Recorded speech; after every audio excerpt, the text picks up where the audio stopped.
Hello everyone, the Instant Camera Guy here. Polaroid, you guys are killing me here.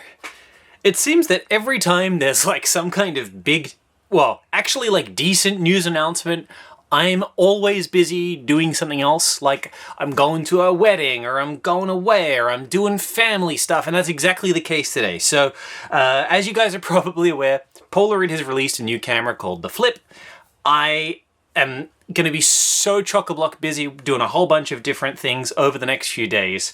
I'm pretty much going to have no time to do a proper video, so this is what you're getting. No editing, no nothing, just me giving my raw thoughts on the new product. Now, I don't possess the camera.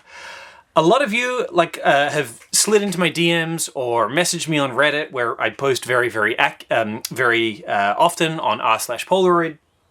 I try to be very involved in the community. So many people have asked when I'm going to do a review of the camera, or they're saying like, look, I'm going to wait for your review before I go out and buy it. I would just like to remind you guys, I'm not sponsored by Polaroid in any way. I cover their technology, but I do so from a perspective of being completely independent. Now, if Polaroid, if you're listening to this, if you want to send me a review, please feel free to do so. But every other time that I've dived deep into cameras, such as, for example, the videos I did on the I-2, these were viewers sending me their cameras, or donating in this case. Because like I said, I'm not sponsored at all. I have no official affiliation with Polaroid. I'm completely on my own in an isolated little bubble, independent from everyone else. So I don't get given this stuff for free. At least I haven't up until this date. But that doesn't mean that I don't want to voice my opinion on things. And what's interesting, I think we've entered a bit of a bizarro world, right? I'm just going to bring it up on my phone on the Polaroid website. Typically, like when I've covered I-type cameras in the past, I've generally been like not super impressed, right? Like, yeah, I'll leave up this photo because the white one, I think, contrasts a little bit better on my phone. I generally haven't been particularly impressed with them, just because I haven't really liked them for whatever reason. You know, whether or not they were too basic, didn't have a high enough level of performance for me to just, you know, be interested in it, or in the case of the I-2, you know, is a premium camera with a lot of really positive features, but in my opinion might have had the most botched product launch of a camera that Polaroid has really ever released. I mean, this thing was released from the factory with firmware that was completely balked and overexposed on every single automatic mode, from, you know, AE, aperture priority, shutter priority. It just straight up didn't work, and so people had to find weird ways to compensate with the light dark wheel. And then when I pointed out the battery situation in this, I said, look, Polaroid have put in another non-user replaceable battery. It's not easy to access. Polaroid did seem to respond to that. I don't know whether they responded directly to me. I like to think they did, but, you know, maybe they were doing it on their own. I don't know. They responded by showing an iFixit guide that shows how to replace the battery in this, which only served to highlight what an utterly insane design the I-2 was. To get to that battery, to access it, you have to strip the entire thing down to the chassis. I've done videos on that. I'm not going to waste any more time on that. So yeah, between that, like I haven't really been super impressed. I mean, the 1-step 2, I kind of liked that. I've done videos on the battery situation on that too, but to date, Polaroid's I-type cameras, you know, they haven't impressed me much. It's like that Shania... who sings that song? Shania Twain? It don't impress me much, right? Until recently. And I'll go into this because when they announced the Flip, it was quite a surprise. Polaroid was teasing something. I assumed it was going to be a new film formulation. And the reason that I assumed that was simply because Polaroid just last month released a new update to their Now cameras. They released the Now Plus and then the Now Generation 3, which were some upgrades to the Now cameras, adding like some app control and tripod socket, like just basically a better design, a different position for the light meter, etc., etc. I was not expecting them to release a new camera quite so soon. In fact, it actually threw me for a loop. I thought for sure we were going to get an update like, hey guys, we've marginally improved our color film formula. So when the result was actually a new camera, I was pleasantly surprised that was the case. But what was interesting is the reactions from me versus so many of my followers and just so much of what I saw online on various forums, from Facebook to Reddit. I had so many people actually message me privately, basically snarkily being like, what the hell's the point of this camera? Like Polaroid's just like re-releasing a Polaroid 600. Like, I don't understand the point. They've just released a now they release this. Like what's the point of this? And I think that means we've truly entered the bizarro world, because myself here, king of making videos critical of modern I-type cameras, actually, like, not only do I not hate this thing, I think it's really cool. And I think if Polaroid has pulled off everything they claim this thing can do, then it may be the best camera that they've launched really in the history of modern I-type cameras, I think, even beyond the I-2. And I think one of the main things that I think people struggle to understand is they were going like, well, why has Polaroid, re-released a classic model? Because it is basically the reinvention of the 660 AF, right? Which was a box-type camera. Now, I don't have a 660 AF. Like I said, they dropped this news on me. I was totally unprepared, but I do have my modified Amigo, which has later model autofocus internals, so just pretend that this is a 660 AF. The Impulse uses the same technology. These cameras have 4 focus zones in a disc-like lens that spins around, and it uses sonar to basically emit a sound wave which bounces off a subject, comes back, and then the camera will select which of those 4 focus zones best suits the scene. And what that means is, each of those focus zones is kind of optimized. So it's like 2.5 meters to infinity. The closest one is sort of like 2 feet, 2 feet away, sort of like 50 centimeters or so.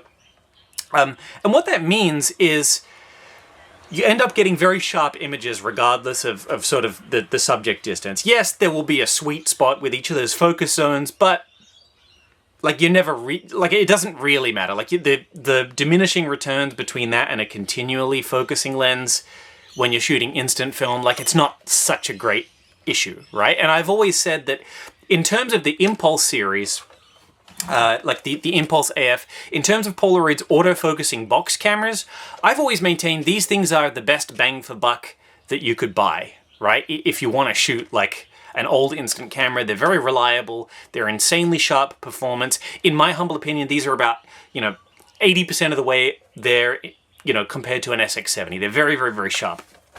And I think what a lot of people struggle to understand is they went, well, why is Polaroid just rehashing the same Polaroid 660 AF, right? Why have they gone back to this clamshell design? Clearly they've already had some other models. Why are they reinventing the wheel? Why are they reintroducing sonar? These are the kind of comments that I've been seeing online, to which my response is, guys, this is a good thing. This is a really, really good thing, because the 660 AF was one of the best cameras that Polaroid ever released in terms of bang for buck. Simple box camera, 4 focus zones, autofocus, built-in flash. There are so many advantages to a design like this over what Polaroid has been doing with their traditional I-type cameras. And a lot of that has to come down to the fact that this has the flip-up flash.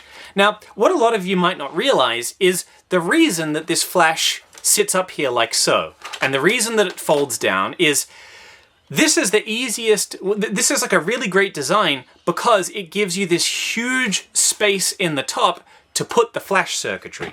And when you have a lot of space, you can use very large parts, and that means you can use very large capacitors. So here I have the internal flash system from a Polaroid 600, just a standard model. We can see we have this massive 400 microfarad capacitor. It's rated for 350 volts or something like that. Really, really large. And this is actually twice the size of the flash capacitors that are found in most modern I-type cameras today. So the Flip Although I haven't confirmed exactly how many microfarads it has, the Flip is being marketed as having the most powerful flash on a modern I-type camera, and that makes sense. In the Flip, you've got all this extra room at the top in which to put larger components, and larger capacitors and larger flash tubes mean brighter flash. And when you have a brighter flash, it means the flash can travel further distances and illuminate more in a very dimly lit large room. But it also means that even at like closer settings, because the flash can be very, very bright, the aperture can stop down more. To make the exposure, so you're going to get sharper photos. So that's the real benefit. The other thing I like about a folding design like that is when it's down, it protects the lens. Like, that's just a beautiful design in and of itself. The other thing that flipping the flash up does is it raises the flash a good 2 inches above the lens. And what that does is it reduces red eye. If we have a look at my 1-step 2 here, we can see the flash is on the same plane as the lens. And what that means is when you point this at a subject, if you're taking a photo of their face, the light is hitting their retinas more directly, and so you are more likely to get red eye. So the flip-up flash design was really just a great way. Sorry guys for the noise. I'm recording this video so early, there's like garbage trucks and shit outside. It's literally like the crack of dawn at the moment. But the flip-up flash is just a really good, clever, simple solution for adding a big, powerful flash to a box camera. And this brings me back to the point, the other thing that it does is having all the flash electronics up here means that you can put autofocus, you can put an autofocus sensor or an autofocus speaker or transducer on the rest of the camera as well. In the 660 AF, it's usually located over here. The Impulse mounts its flash capacitor around here, like in the back. That's why it's got that kind of humpy shape. But the flip design, it's just a really good solution to add a lot of power, to save a lot of space, to end up with a design that protects the lens. And what I'm trying to get at here is, although it might seem like Polaroid's reinventing the wheel or just rehashing a product that they've already done back in 1982, yeah, that's the case, but that's also a really good thing. This would be like if they re-released the SX70, would you complain? You know what I mean? Would you go, oh, well, this is just a copy of the SX70?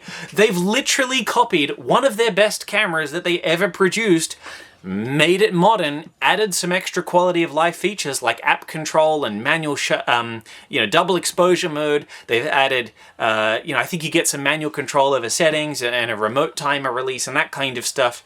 That's what we want Polaroid to do.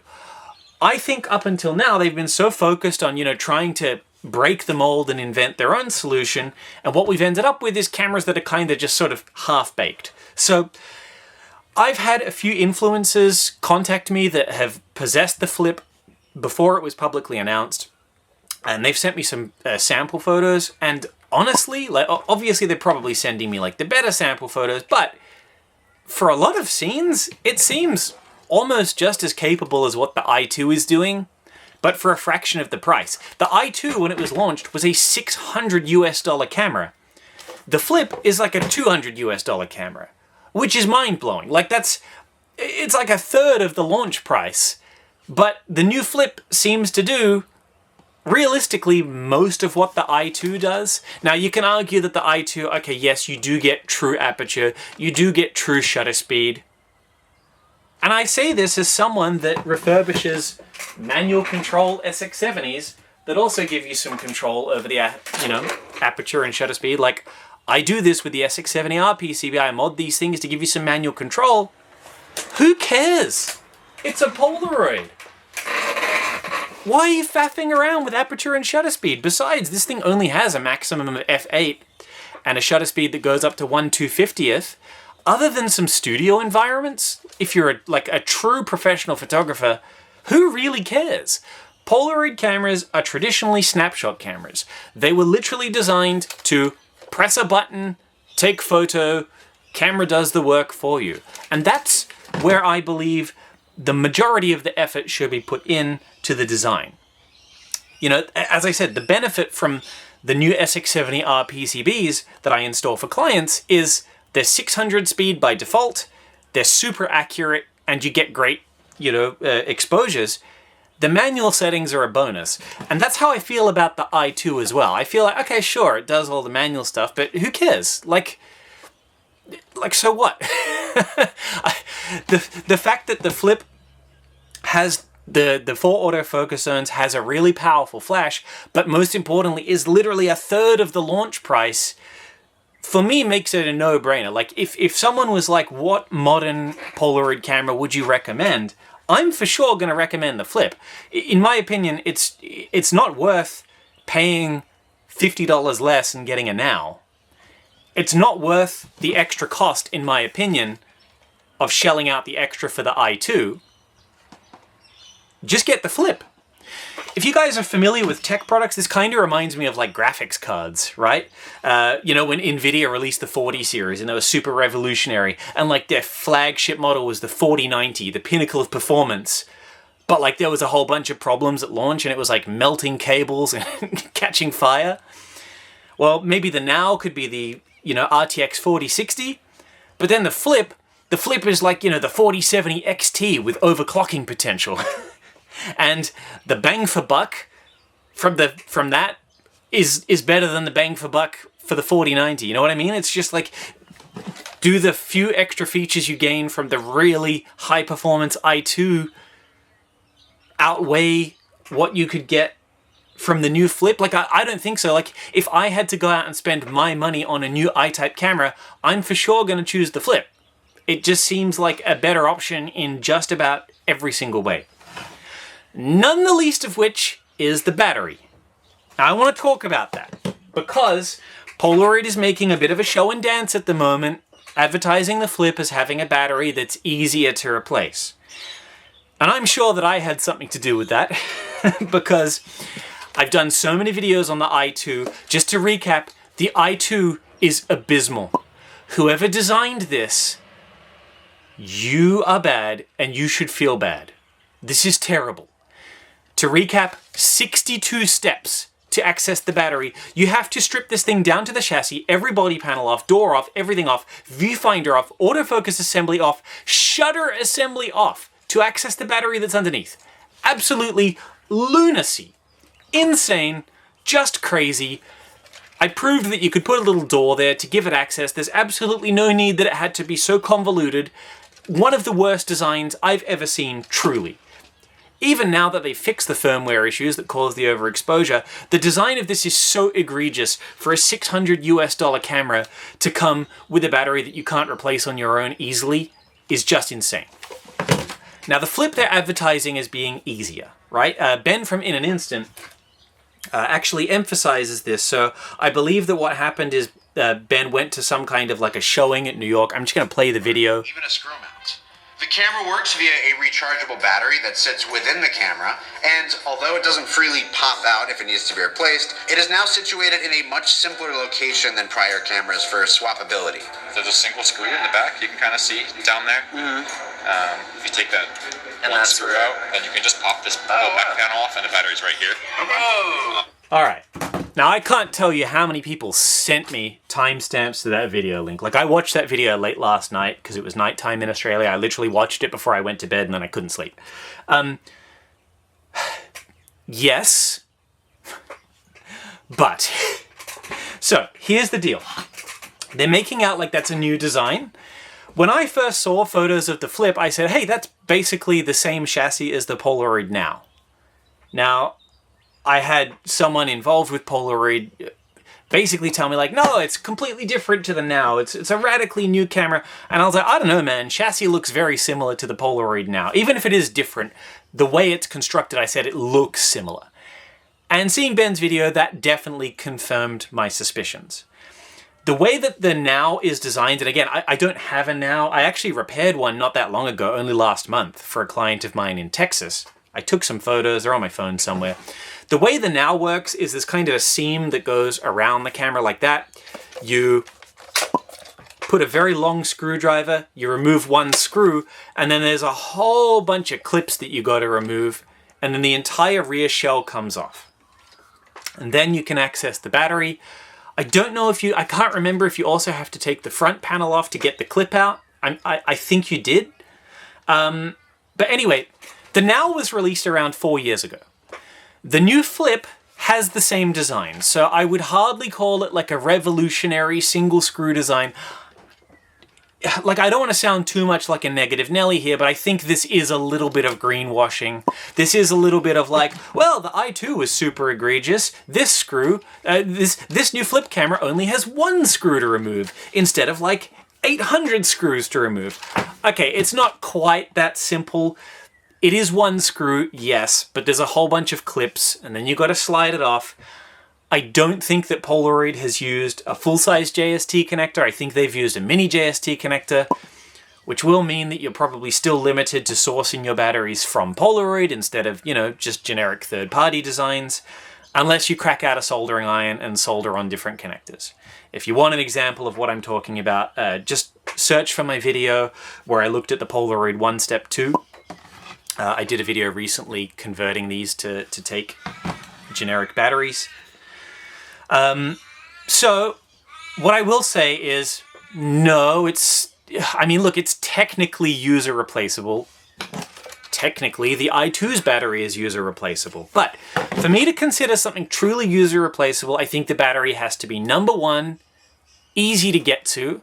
And in the process of getting to that battery, you shouldn't be able to accidentally brick parts of the camera. See, I think having to take the body shell off entirely, which exposes you to all the potentially delicate bits inside, I think that's too risky for the average Butterfingers person to do, right? So it's got to be, for me to consider a battery to be truly user replaceable, it should be easy to access. So like I've done here, I've modified these to have a little door so that you can just unscrew it and pop the battery out. You shouldn't be able to risk breaking it easily.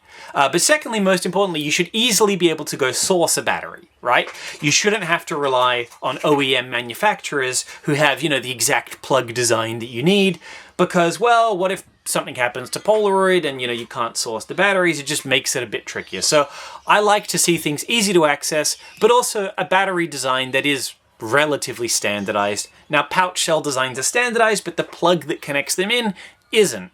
Polaroid to date have used mini JST.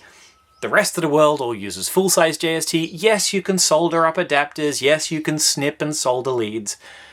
But that's beyond the average skill of the average Joe. With that said, it is certainly better. I think for the performance of the Polaroid Flip, the battery replacement situation is far less egregious than this piece of shit, right? Because this is just, I can't begin to describe how fucked it is to access the battery in this. Go watch my videos on it if you haven't seen it. It's insane. It's actually the most poorly thought out thing.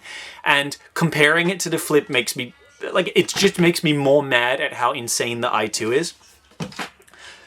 So, how does that change my opinion? Well, like I said, it's certainly a lot better. To describe it as, easy to replace, I think is still a stretch. It's easy in comparison to the I-2, but it's still difficult in comparison to, say, a Fuji Instax, right? Which you pop a panel off the side and put new AA's in. You know what I mean? So it's better. It's still not perfect. I don't want to sound like a negative Nelly, but I think trying to advertise it as like, hey, we've changed the design and now it's totally different and it only uses 1 screw, I think it's a little disingenuous because that design was used on the Now, which is a camera that's 4 years old. So it's not like insanely revolutionary. At this point, putting a little door on the side would be revolutionary, right? I would like to see, and it doesn't need to be on the side, it could be underneath, it could be where the film door is, but I would like to see a little access point where you can just remove a screw and, oh look, the battery, now I can unplug it. That's how easy it should be. The new camera is certainly better, and I'm gonna give it a barely scrape by pass mark. And the reason I'm going to give it that is I think for the first time we've got a camera that's very high performance, which people would be incentivized to actually seek out fixing. Because the big problem with a lot of Polaroid I-type cameras so far is people just are not incentivized to fix them. If you're buying a Polaroid now for $150 and it's going to cost you to get a battery and pay for a technician to swap it for you, if it's going to cost you another $100, you're not likely to fix that camera. You're probably just going to throw it in the trash. But given how good the Flip seems to be, I think this is the first camera in a while where people would actually be incentivized to go out and want to fix it, which is great to see. Like I said, it's still not perfect, and I feel a little vindicated because I went, hey, that looks like the Polaroid now, and then I get told, no, it's a radically new design, and then we see Ben's video and I'm like, yep, that's the Polaroid now. It's like the same mechanism of getting inside. So yeah, it's annoying, but like on the scale of annoyingness, it's like a 3 out of 10 if this is an 11 out of 10. Anyway, those are my final thoughts. That's the most you're going to get from me. If someone wants to send me a Flip to do a review, so whether it be Polaroid, whether it want to be one of my just regular viewers, I'm very interested in doing it. I'd love to do a shootout comparing it to the I-2, comparing it to an SX70. Genuinely, I think this is one of the best products that Polaroid's released so far. Like I said, I haven't used it, but just based on everything that I've seen so far, it genuinely seems like finally Polaroid connected the bat to the ball and swung and hit a home run. Well, okay, maybe not quite a home run, but really close, like it hit the wall. Hit the wall of the stadium. It's very, very good. I think if we compare it to previous examples, it's as perfect as it's gonna get. I would still like to see Polaroid do just that little bit better. Standard JST connector, at least I'm assuming it uses mini JST. It seems to, I haven't torn one down, but it seems to be very similar to the Polaroid now. I would like to see them use a full-size JST. I would like to see them use like a decently like off-the-shelf battery design, and I would like to see them have like a little door where it's accessible. But considering how egregious the I-2 was, I'm gonna let the Flip slide for now. Anyway, that's my thoughts. I would love to know what your guys' thoughts are, so leave them in the comments below. Sorry if this video is really rough. I will see you next time when I'm not like completely flying, getting ready for like family events and renovations and that kind of stuff. I'm so busy at the moment. Sorry if my video is not up to the usual standards. But yeah, if you like what I do, like, subscribe, send a donation, whatever. I'll catch you guys next time.